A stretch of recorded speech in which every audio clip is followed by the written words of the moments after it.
All right, 4:30. Call the meeting of Planning and Zoning Commission to order. Dorothy, would you call roll, please? Yes, sir. Garrett Harmon, Here. Rustin Zuber, Here. Trisha Byram, Here. David Jones, Here. David Lipscomb, Here. Cliff Tuttle, Here. Hunter Patterson. Here. Thank you. Thank you, Dorothy.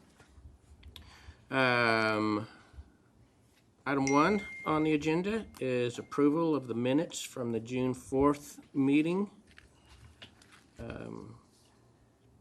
Commissioners, do you have any questions or corrections or concerns on those? I'll take a motion. I'll make a motion to approve the minutes as presented. Have a motion. Is there a second? I'll second. We have a motion and a second to approve the minutes from June 4th. All in favor, raise your hand. Motion carries 6-0. There's 7, sorry, 7-0. All right. Item 2A is a preliminary plat and final plat. Drew? Thank you, Chairman. This is a consideration for and final action for a preliminary plat and a final plat. The Hidden Creek subdivision being all of a certain tract or parcel of land containing 2.8 acres, more or less, out of the original patent surveys in Kerr County, comprised of 2.8 acres of land out of the W.H. Crawford survey, number 653, abstract number 123, and 0.72 acres out of the Patrick Fleming survey, number 666, abstract number 145. This is a preliminary plat and a final plat. As you guys know, our subdivision code does require a new subdivision to go through the preliminary plat process and the final plat, both requiring the Planning Commission's approval. In this case being really more of an infill development, there is existing water and sewer mains providing utility service to the property and existing streets and right-of-way. So they are not dedicating any right-of-way, no public improvements, no utility extensions. So it qualifies for the final plat as well. Given our timing with the virus, they've actually been working on this project for about 4 months, quietly, obviously. Once they were ready to come to the Planning Commission, they're actually ready for both preliminary and final, so we put them on the same agenda. It is consistent with comprehensive plan, does meet all zoning regulations, and staff recommends the plat for approval. I'm pleased to answer any questions, and if the commission has any questions for the applicant, they are on the line if we do have questions. All right. And so this is not a public hearing. Is that correct? That is correct. Yes.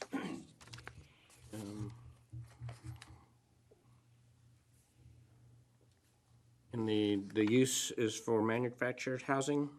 Yes, it is. They are proposing a manufactured subdivision. It's zoned RM, so they could do single family, depending upon the lot size. They could still do duplex, townhomes, et cetera. Their proposal is for manufactured housing. Okay.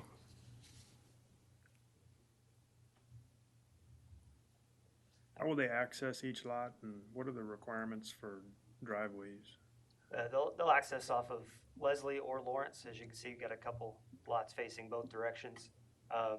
Typical residential driveway, consistent with any residential or fire codes.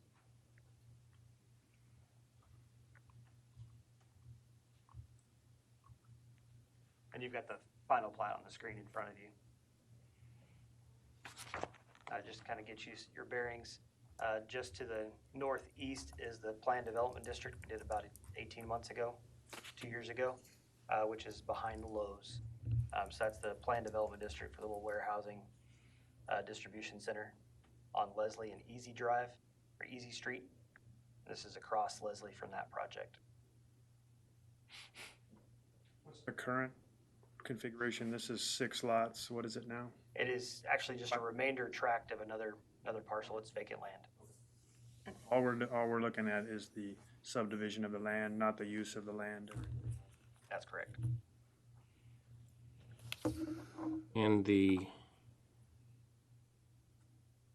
is that floodplain elevation noted? Is that what that dashed line Yes, that is. running through They're there? working, Vocals and their clients are working with engineers and, of course, the city engineer, whether they're gonna do a letter of map revision or not, or if they're just gonna work through with the base flood elevation for the floor heights of the structures. Mm-hmm. If you've seen the area, looking at the topography on that, the FEMA line doesn't match directly with the actual creek line. Right. So they're doing their studies, further drainage studies to see what's required, or if just elevating the structures is simple enough. Mm-hmm. And because they're not in the floodway, they've got either option. All right. And the gray area is the floodway. Yes.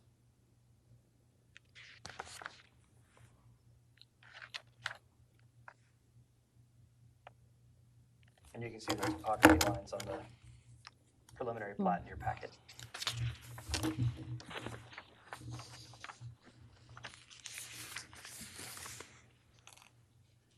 I know I've asked this before, but tell us the difference between the preliminary and final plat. What information is different? So the preliminary plat, generally speaking, what we're looking at on the staff side and utilities is what kind of easements are required, what kind of utility or public infrastructure is required, extensions. Again, in this case, all the public utility and public infrastructure is in place based on surrounding development. So that is able to move on to that next step of a final plat where we do have any required easements and required infrastructure completed.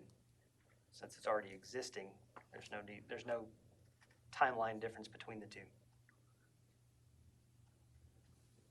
And so we'll look at some of the preliminary drainage concerns, utilities, roadways, the topography, of course. But with all that existing and not proposing any changes, the final plat just matches the preliminary.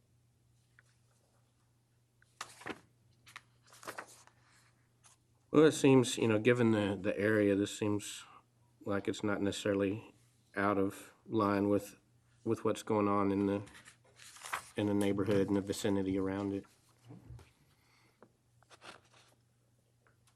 Commissioners, any other questions, or have a motion? I'll make a motion to approve the preliminary and final plat as presented. Have a motion, do we have a second? Second. Have a motion and a second. All in favor to approve, raise your right hand.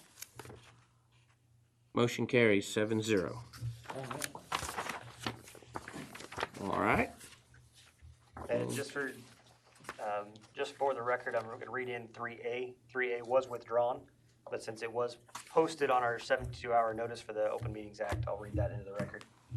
3A was a case to recommend an ordinance to change the zoning from R1 Single Family Residential District to R3 Multifamily Residential District on approximately 2.21 acres out of the Hoyt Survey number 147, abstract A0178, and generally located 300 block of Lakewood Drive. That was case number 2020-27. That case was withdrawn by the applicant, so there is no action on that case today. That's it for that section. All right. No staff reports? No staff report. I guess same report as last month. We're still working with our consultant on the rewrite of the subdivision code and trying to fit that in with public hearings and when we can meet with our code review committee is a large committee, so trying to meet with those during the current virus situation has been difficult. So working with staff and the consultants to keep going through that draft so we can present that to the commission, to the committee, and then on to this commission later on this year and into next year. Okay.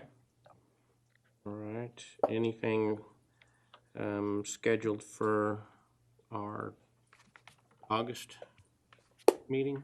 Yes, I do have one case for the August meeting, and then I guess this week we'll see if we have any, this week and next we'll see if we have any plats to add to that. Okay. But we do have one case for the August 6th meeting. All right. August what? August 6th, 6th, okay. and then if schedule holds, we will have a second meeting in August for August 20th, and that's the review of the zoning code, which would have occurred in April, Mm-hmm. as it's gotten bumped out. And in July, we'll be going to council as a workshop to present those different things that staff have seen and different projects have brought up for minor revisions to the zoning code. At that 6-month review, we'll be bringing back in August. Okay. Look forward to that moving forward. Commissioners, any other questions for Drew? Is this withdrawal permanent or temporary? It's permanent. He would have to reapply. Yeah, I don't know if you guys heard, the question was the case withdrawal permanent? Yes, that case is withdrawn, it's dead case. If anything comes up on that property, they'll have to reapply for a new case. New notices go out and so on. So our second meeting of the month, we're probably not gonna be doing that for a while. That's correct. Now, with the new zoning code, the minimum is just the once a month, which is that first Thursday, this meeting. We did keep it on your calendar, knowing we had some code updates coming, as just a special called meeting for those code updates. Let us know that monthly. All right, sounds good. If there's nothing else, meeting adjourned at 4:41.